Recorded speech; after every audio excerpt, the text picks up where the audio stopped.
화려한 서울의 야경 속 불꽃 축제를 바라보는 여신 외모의 여주인공 심수련. 그녀는 투명 엘리베이터 바깥의 아름다운 풍경을 보며 잠시 생각에 잠기게 되는데요. 그녀가 탄 엘리베이터 바깥쪽으로 한 소녀가 떨어지는 것을 목격하게 됩니다. 그 시각 건물 밖에선 수많은 사람들이 불꽃놀이를 즐기느라 한창 떠들썩한데요. 건물에서 떨어진 아이는 그대로 분수대가 있는 천사 형태의 조형물에 안기며 죽음을 맞이하게 됩니다. 이렇게 1회 이야기가 시작되는데요. 홀로 딸아이를 키우며 뒷바라지를 위해 부동산 중개를 하고 있는 오윤희는 비리 국회의원의 비위를 맞춰가며 돈을 벌기 위해 애쓰는데요. 개시래기 같은 이놈의 의원은 겁나 비싼 부동산을 거래하며 중개 수수료로 딸랑 10만 원만 던져놓고 가네요. 자격증 없이 불법으로 중개했다는 거죠. 여기는 오윤희의 딸이 다니는 중학교.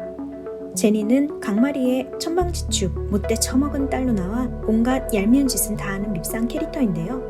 성악 레슨을 하던 중 오윤희의 딸 베로나가 자신의 레슨 현장을 몰래 훔쳐갔다는 것을 알게 되고, 베로나는 집안 형편과 더불어 엄마의 반대로 몰래 홀로 성악을 공부하고 있었는데요. 자기가 알아서 공부하겠다고 하는데도 심하게 반대하는 엄마가 이해 안 되는 베로나.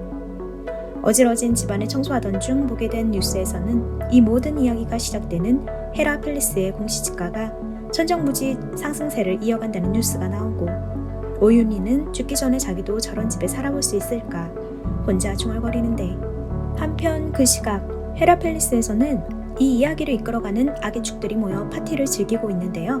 똥끝빵꾸 해리, 아니 제니의 엄마 강마리가 주단태와 심수련 부부에게 얼굴을 좀 자주 보자며 얘기를 건네자 늘 나가고 싶어하는 와이프를 자기가 잡아두는 거라며 주단태는 애정을 과시하고, 이 광경을 아주 불쾌하게 쳐다보는 천서진. 아니 눈에서 레이저 나오겠습니다. 곧이어 음식 준비에 칭찬을 하는 심수련의 말에 천서진 남편 하윤철은 사온 음식이 다 그렇다며 자기 아내 천서진에게 그대로 쪽을 주는데요. 천서진이 부들부들하는 것이 느껴지네요. 한편 학교에서는 제니 엄마 강마리가 엄청 화난 모습으로 베로나가 음료수에 약을 타서 자기 딸 제니의 목소리가 안 나온다고 책임지라며 지랄을 하시네요.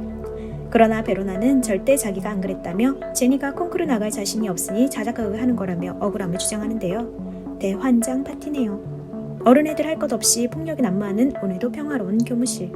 결국은 돈 없고 백 없는 우리의 요정 유진이, 아니 오윤희가 무릎 꿇고 딸을 위해 용서를 비네요. 아이고. 그리고 수학과의 쌤의 이력서를 보던 중 천서진의 눈을 사로잡은 UCLA 수학과 학생 안나 리와 면접을 진행하는데요. 그녀의 초라한 행색을 눈여겨봅니다. 한편 심수련과 주단태가 사는 헤라펠리스의 펜트하우스에 악의 축들이 모여 간소한 파티를 즐기는데요. 천서진과 주단태가 뭔가 멜랑콜리한 눈빛을 교환하네요. 어딘가에서 연락을 받은 심수련은 급하게 집을 나서 딸이 입원한 병원에 도착하는데요. 한눈에 보기에도 상당히 상태가 안 좋아 보이네요. 이런 모습을 윤 실장에게 보고받은 주단태. 혹시 의처증? 헐, 딸은 생사를 오가는 중인데 이 드라마의 악의 축인 주단태와 천서진은 지금 이거 뭐하는 중? 이것들이 아주 그냥 미쳤구먼. 한편 베로나는 천서진을 찾아가 레슨을 부탁하는데요. 성악은 부모님 서포트가 필수라며 부모님을 먼저 설득하고 오라고 돌려보내는데, 베로나는 시키지도 않은 성악을 그 자리에서 불러버리네요. 진짜 패기 하나는 인정합니다. 그녀의 노래를 들은 천서진은 놀라고 당황하는 눈빛을 보이는데, 이때 오윤희가 나타나 딸 베로나를 억지로 끌고 나가려 합니다. 뭔가 외형상으론 전혀 인연이 없어 보일 것 같은 천서진과 오윤희는 서로 아는 사이였고, 알고 보니 두 사람은 청아예고 동기동창인 것. 오윤희는 빨리 여기서 나가자고 하지만 분위기 파악 못하는 베로나는 그런 엄마를 밀쳐내고 딸과 옛 동창에게 모진 소리를 듣던 오윤희.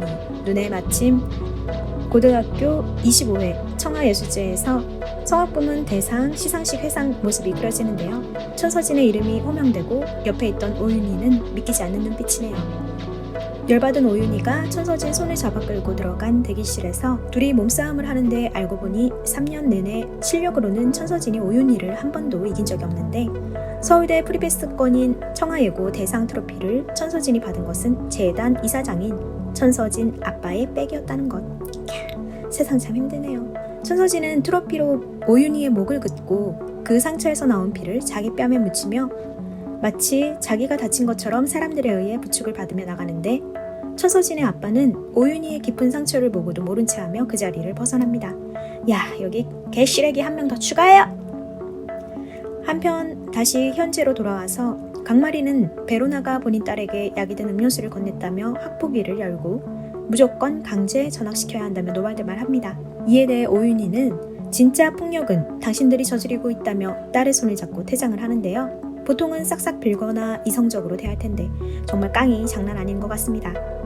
그대로 곧장 천서진의 레슨실로 쳐들어간 오윤희는 그 자리에서 베로나에게 이제 성악하라고 말하고 자신의 딸 하은별에게 레슨 중이던 천서진에게 트로피를 위협적으로 들이밀며 가짜 1등 천서진, 도둑년이라 하며 천서진을 자극합니다.